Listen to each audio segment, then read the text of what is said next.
Sometimes I wonder if love is just a beautiful lie we tell ourselves to make sense of the sacrifices we're willing to make. Looking back now, I can see how blind I was, but isn't that always the way? When you're in the middle of building a life with someone, you don't notice the cracks forming beneath your feet until the ground gives way entirely. This is my story, not just of betrayal, but of rebirth. If this story resonates with you, share it to help us grow the Whispered Truths channel. Maybe my pain can be someone else's warning sign. It all began 7 years ago in Los Angeles. The smog-filled skyline and relentless sunshine were the backdrop to what I thought was the beginning of our perfect life together. I was 28, a construction site manager with decent prospects, when I met Vanessa at a friend's barbecue. She was beautiful, yes, but it was her ambition that captivated me, the way her eyes lit up when she talked about becoming a doctor, about healing people and making a difference. I fell for her completely, utterly, and without reservation. When she got accepted to UCLA Medical School, I was the first person she called. I still remember her voice, breathless with excitement. "Ethan, I made it! Can you believe it?" she'd screamed into the phone. I drove straight to her apartment with a bottle of champagne, and as we celebrated on her tiny balcony overlooking the city, I made her a promise that would shape the next 7 years of my life. "I'll make sure you never have to worry about anything but your studies." And I kept that promise. God, how I kept it. I worked 60-hour weeks at my construction job. On weekends, I picked up side gigs renovating homes. When that wasn't enough, I started driving for a rideshare company at night. Some weeks I barely slept 4 hours a night. My friends stopped calling after a while. I never had time for them anyway. My life became work, more work, and the precious few hours I could spend with Vanessa. Our apartment in Westwood wasn't much, a one-bedroom place with thin walls and temperamental plumbing, but it was close to the UCLA Medical Center where Vanessa did her residency. We could have afforded better if I hadn't been putting away money each month for the house we planned to buy, for the future we were building together. "Just a few more years," became our mantra. "Just until you're an attending physician," I'd say. "Then we'll start our family. Then we'll have our real life." Every night, no matter how bone-tired I was, I'd bring Vanessa her favorite Colombian coffee and listen to her stories about hospital rotations. The technical terms went over my head, but I loved watching her face animate as she talked about difficult diagnoses and successful treatments. When she succeeded, it felt like my victory too. I was the foundation that allowed her to soar. When Vanessa passed her boards, I surprised her with a weekend in Napa Valley. It nearly emptied my personal savings, but seeing her relax for the first time in months was worth every penny. We walked through vineyards hand in hand, and she told me, "None of this would have been possible without you, Ethan." That night, looking up at the stars, she promised, "When this is all over, I'm going to take care of you the way you've taken care of me." I believed her. Why wouldn't I? Love makes fools of us all. The first signs of change were so subtle that I dismissed them. 6 months before Vanessa's final residency evaluation, our physical intimacy began to wane. She was tired, she said. The hours were brutal. I understood, or thought I did. Then she started working even longer hours, coming home later and later, sometimes smelling of expensive cologne. "It's my mentor, Dr. Reed," she explained with a casual wave of her hand. "He wears too much of that stuff. It gets all over the residence when he's demonstrating procedures." Her phone became a forbidden territory. Always face down on surfaces, always locked, always with her. When messages came in, she'd turn away slightly to respond. If I entered the room unexpectedly, she'd quickly switch screens or put the phone away. I told myself it was patient information.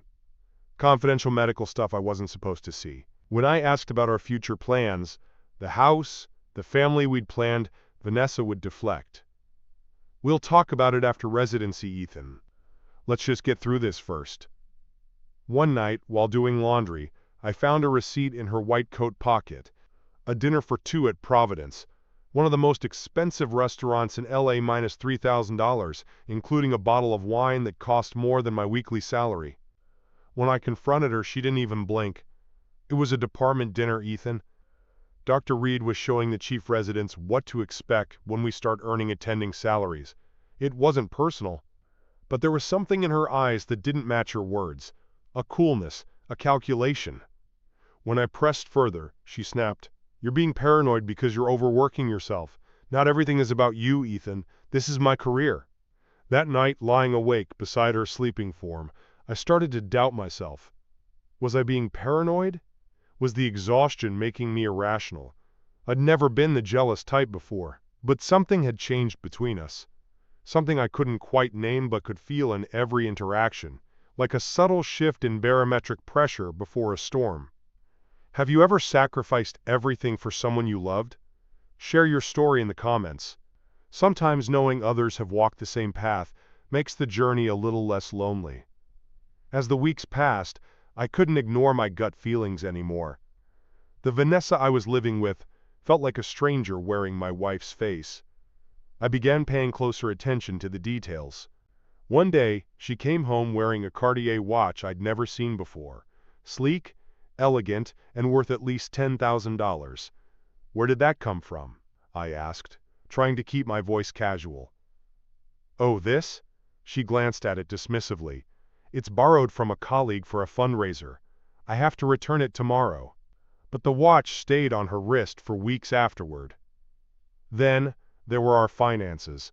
Despite my consistent deposits, our joint account was mysteriously depleted each month. When I checked our credit card statements, I found charges for hotel rooms in San Diego and Santa Barbara, places where Vanessa claimed to be attending medical conferences. "The hospital reimburses us later," she said when I questioned the expenses. "It's easier to put it on our card first," but the reimbursements never appeared in our account. The truth found me on a rainy Tuesday afternoon. I was searching for our tax documents in Vanessa's home office, a small desk in the corner of our bedroom that I rarely touched out of respect for her privacy. As I sorted through the files, I found a folder labeled Property, hidden beneath a stack of medical journals. Inside were altered bank statements showing withdrawals I'd never made, and a lease agreement for a luxury apartment in Beverly Hills that I knew nothing about. The lease was in Vanessa's name, but not Vanessa Mitchell. The signature read, "Vanessa Reed." My hands trembled as I continued searching. At the bottom of the drawer was a handwritten letter on expensive stationery. "Marcus, with you I feel truly alive. In 3 months, we'll finally be free. I can't wait to start our real life together. All my love, V." I stared at the evidence of my wife's betrayal, hands shaking. But the worst discovery wasn't the affair. It was what I found next. As I scrolled through our cloud account looking for more evidence, a notification appeared on my screen. A photo had been uploaded from Vanessa's phone. It was her and a distinguished-looking older man, his arm possessively around her waist, both of them laughing outside what I recognized as the Beverly Hills apartment from the lease. But it was the caption that made my blood run cold. "Home photo shoot with hubby, 3 months married today." They were already married, while still married to me. The room spun around me as I tried to process what I was seeing. 7 years of my life, thousands of hours of overtime, dreams deferred, all for a woman who had legally committed bigamy and was living a double life. For weeks, I lived with this knowledge, watching Vanessa come and go, listening to her lies with new awareness. I kept waiting for her to tell me, to end things properly, to show some shred of decency after everything we'd shared. Instead, she continued the charade, kissing me goodbye in the mornings while going home to another man at night. Vanessa's residency completion ceremony was approaching the culmination of everything we had supposedly been working toward together. Despite everything I'd discovered, some foolish part of me still wanted to give her one last chance to come clean. I spent months saving for a silver pendant she'd admired in a jewelry store window the previous year, a delicate medical caduceus with a small diamond. It cost me nearly 2 months' salary, but I wanted her to have something to remember our years together, even if she chose to end them. The ceremony was held at the Langham Huntington in Pasadena, all marble floors and crystal chandeliers. I arrived carrying a bouquet of white roses, Vanessa's favorite. As I approached the ballroom, I heard the announcement over the speaker. And now I'd like to introduce one of our most promising graduates, Dr. Vanessa Reed. Reed, not Mitchell. I froze in the doorway as Vanessa walked onto the small stage, radiant in a fitted navy dress I'd never seen. Dr. Marcus Reed, whose face I now recognized from the photo, stepped forward from the group of faculty. He was distinguished, silver-haired, exuding wealth and status. He kissed Vanessa deeply, and the crowd applauded. On her finger gleamed a diamond ring that likely cost more than my annual salary. Then her eyes found mine across the crowded room. There was a moment, just a flicker of shock in her expression. Then her features settled into something cold and dismissive. She whispered something to Marcus, who glanced in my direction with curiosity. I stood frozen, the roses hanging limply at my side, as a woman approached me. I recognized her as Sarah, one of Vanessa's friends from medical school, who had dined at our apartment many times. Ethan? Her voice was gentle, confused. I thought you knew. They've been married for 3 months. The department threw them a party. Her voice trailed off as she saw my expression. The pendant box felt like it was burning a hole in my pocket. The ground seemed to disappear beneath my feet as laughter and applause continued around me. 7 years of my life had been a lie, and I was the only one who hadn't known. Have you ever discovered someone close to you wasn't who they claimed to be? Drop a comment about the moment reality hit you. Sometimes sharing our darkest moments helps bring light to others. The weeks that followed were a blur of rage, grief, and humiliation. I returned to our apartment to find most of Vanessa's belongings gone, leaving only the things I had gifted her over the years. A cruel reminder of my wasted devotion. When I checked our joint accounts, I discovered them emptied. When I tried calling her, my number was blocked. I was erased from her life as if I had never existed. The betrayal consumed me from the inside out. I couldn't eat or sleep. I began drinking heavily, first just in the evenings, then starting earlier and earlier in the day. I lost weight. My work suffered. My boss put me on probation after I showed up to a site reeking of whiskey. The pain transformed into an obsession to understand when and how she had changed, or if the woman I loved had ever existed at all. My apartment, once our apartment, became a shrine to my misery. I stopped cleaning, stopped paying bills on time, stopped answering calls from concerned coworkers. At night, I would scroll through 7 years of photos, searching for signs I had missed, for the moment when her smile stopped reaching her eyes. One night, slumped on the couch with an almost empty bottle of Jack Daniels, surrounded by old photos spread across the coffee table like evidence at a crime scene, my phone rang. Unknown number. I almost didn't answer. What was the point? But some desperate part of me hoped it might be Vanessa, finally calling to explain, to apologize, to make sense of the senseless. Instead, a woman's voice I didn't recognize asked, "Mr. Mitchell? Ethan Mitchell?" "Yeah," I slurred. "Who's this?" "My name is Detective Alexandra Reyes, with the LAPD. We need to talk about your wife, Vanessa." That call changed everything. Detective Reyes explained that Vanessa and Marcus were under investigation for a sophisticated insurance fraud scheme. They had been falsifying medical procedures and billing insurance companies, then laundering the money through offshore accounts. The investigation had been ongoing for months. "We believe your wife used your identity and credit history as part of their operation," Detective Reyes explained. "You're potentially liable for hundreds of thousands in fraud charges." Somehow, this new betrayal cut through the fog of grief and alcohol. For the first time since discovering Vanessa's deception, I felt a spark of purpose, clearing my name, ensuring I wouldn't pay for her crimes. The next day, I met Detective Reyes at a coffee shop near the police station. She was about my age, with intelligent eyes and a no-nonsense attitude. I handed over everything I had found, the altered bank statements, the lease agreement, financial records, and the timeline of our relationship. "You're not her first victim," Alex told me after reviewing my evidence, "but you might be the one who stops her." "First victim?" I repeated, not understanding. Alex hesitated, then slid a file across the table. Inside were photos of 3 different men, all with the same empty expression I now saw in the mirror each morning. Vanessa Williams, Vanessa Torres, Vanessa Mitchell, and now Vanessa Reed. Different names, same MO. She finds a man willing to support her, uses his resources and credit to build her next identity, then moves on, usually leaving significant debt behind. Alex's eyes softened slightly. But you're the longest relationship, and the only legal marriage we can find. That makes you special, and potentially very helpful to our case. As shocking as this revelation was, it was also strangely liberating. The woman I had loved had never existed. I hadn't failed our relationship. I'd been targeted, used, and discarded according to a plan that had been in motion long before I met her. Working with the investigation gave me purpose. I provided statements, identified documents, and helped track financial transactions. Slowly, I began to rebuild my life. I cut back on drinking. I showed up to work on time. I started going to the gym again. Not to get back in shape, but to exhaust myself enough to sleep without nightmares. 6 weeks into the investigation, my phone buzzed with a text message from a number I didn't recognize. "We need to talk. Meet me at Westfield Coffee tomorrow at 2. V." My heart raced as I showed the message to Detective Reyes. "She's getting nervous," Alex said. "The investigation is closing in. She probably wants to feel you out. See what you know." "What should I do?"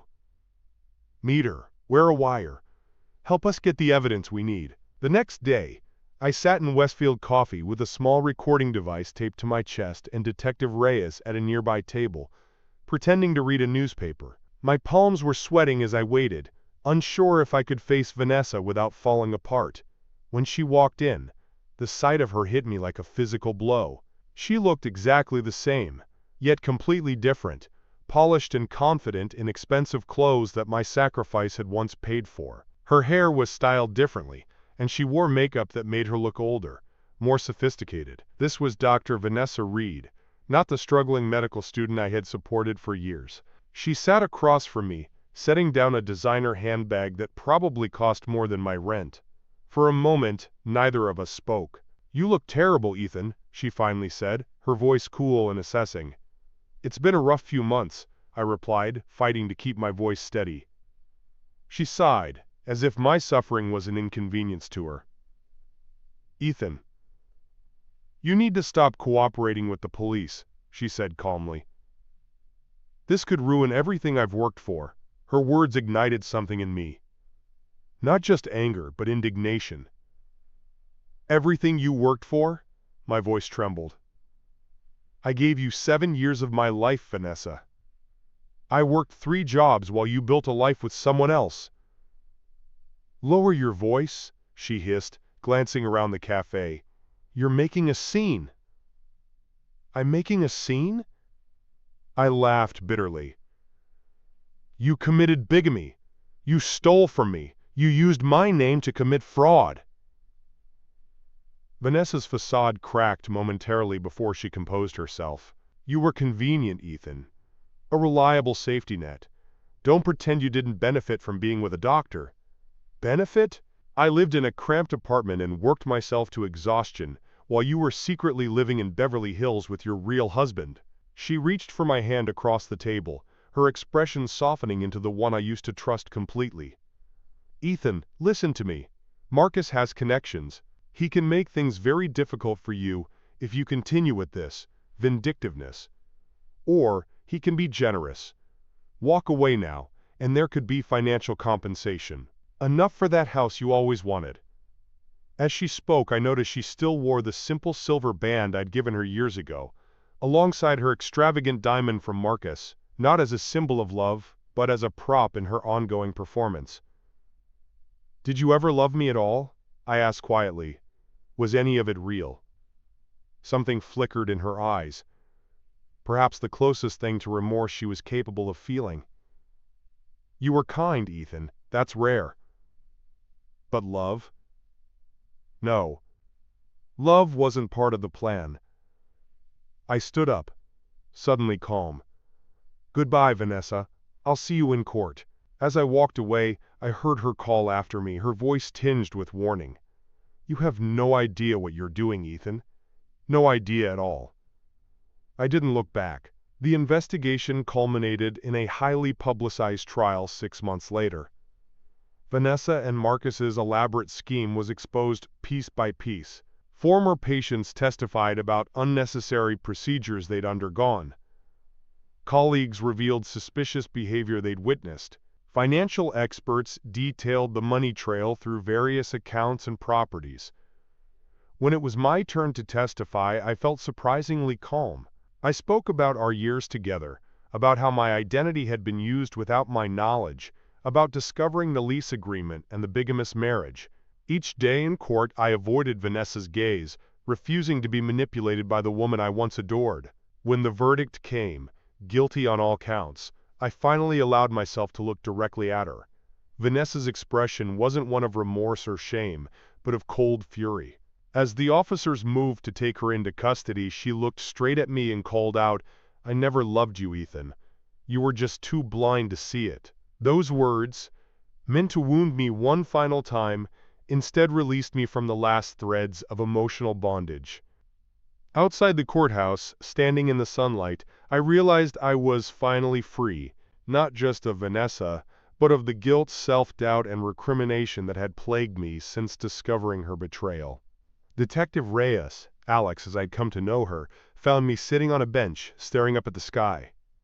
"How does it feel?" she asked, sitting beside me. "Like putting down something unbearably heavy that I didn't realize I was carrying." She nodded, understanding. "What now?" I took a deep breath. "I don't know. Start over, I guess. Somewhere new." The day after the trial ended, I received a package at my door. Inside was the silver pendant I had bought for Vanessa's graduation, now broken in half, with a note that read, "You think this is over? This is just the beginning." I didn't know then how prophetic those words would prove to be. Vanessa might have been in custody, but her venom could still reach me. I showed the package to Alex, who arranged for additional security measures and helped me understand that this was likely Vanessa's last attempt to exert control over me.